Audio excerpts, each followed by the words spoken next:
കുപ്രസിദ്ധ ഗുണ്ട റിയാസിന്റെ വീട്ടിലെ പരിശോധനയ്ക്കിടെ പിടിച്ചെടുത്ത തോക്കിന്റെ ഉറവിടം തേടി പോലീസ്. തോക്കുകൾ നൽകിയത് ഗുണ്ടാ നേതാവ് പെരുമ്പാവൂർ അനസ് എന്നാണ് റിയാസിന്റെ മൊഴി. ആലുവയിൽ സ്റ്റോൾ നടത്തിയതിൽ നിന്ന് ലഭിച്ച പണമാണ് വീട്ടിൽ നിന്ന് കണ്ടെടുത്ത 9 ലക്ഷം എന്നും റിയാസ് മൊഴി നൽകിയിട്ടുണ്ട്. തോക്കുകൾ ഉപയോഗിച്ചതാണോ എന്നറിയാൻ ഫോറൻസിക് പരിശോധന നടത്തും. റിയാസിനെ ഇന്ന് കോടതിയിൽ ഹാജരാക്കും. അർജുൻ മട്ടന്നൂർ വിശദാംശങ്ങളുമായി. അർജുൻ, എന്തൊക്കെയാണ് കൂട്ടിച്ചേർക്കാനുള്ളത്?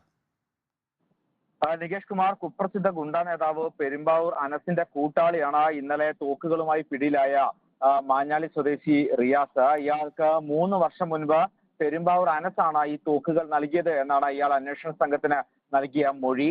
മാത്രവുമല്ല, ഈ തോക്കുകൾ ഉപയോഗിച്ചിട്ടുണ്ടോ എന്നൊരു സംശയം അന്വേഷണ സംഘത്തിനുണ്ട്. ഇത് അറിയാൻ വേണ്ടി ഈ 4 തോക്കുകളും വിശദമായി തന്നെ ഫോറൻസിക് പരിശോധനയ്ക്ക് അയക്കാനും തീരുമാനിച്ചിട്ടുണ്ട്. അതേസമയം അറസ്റ്റിലായ റിയാസിനെ ഇന്ന് കോടതിയിൽ ഹാജരാക്കും. അതിനുശേഷം വീണ്ടും കസ്റ്റഡിയിൽ വാങ്ങി വിശദമായി ചോദ്യം ചെയ്യാനാണ് ഒരുങ്ങുന്നത്. ഈ തോക്കുകൾക്കും ഈ വെടിയുണ്ടകൾക്കും ഒപ്പം തന്നെ ഇന്നലെ 9 ലക്ഷത്തോളം രൂപയും ഇയാളുടെ വീട്ടിൽ നിന്ന് കണ്ടെത്തിയിരുന്നു. ഇത് ആലുവയിൽ സ്റ്റോൾ നടത്തിയതിനെ തുടർന്ന് ലഭിച്ച പണമാണ് എന്നാണ് റിയാസ് പറയുന്നത്. ഇത് അന്വേഷണ സംഘം പൂർണ്ണമായും മുഖവിലക്കെടുത്തിട്ടില്ല. ഈ പെരുമ്പാവൂർ അനസിന്റെ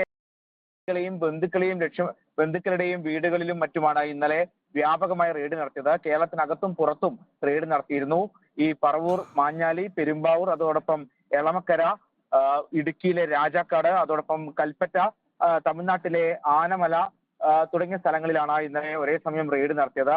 പ്രധാനമായും ഈ ആയുധങ്ങളടക്കം അവിടെ സൂക്ഷിച്ചിട്ടുണ്ടോ എന്നൊരു സംശയമാണ് അന്വേഷണ സംഘത്തിനുള്ളത്. അതേസമയം ഈ പെരുമ്പാവൂർ അനസ് ഇപ്പോഴും വിദേശത്താണ് എന്നാണ് അന്വേഷണ സംഘത്തിന് ലഭിക്കുന്ന സൂചന. നികേഷ് കുമാർ.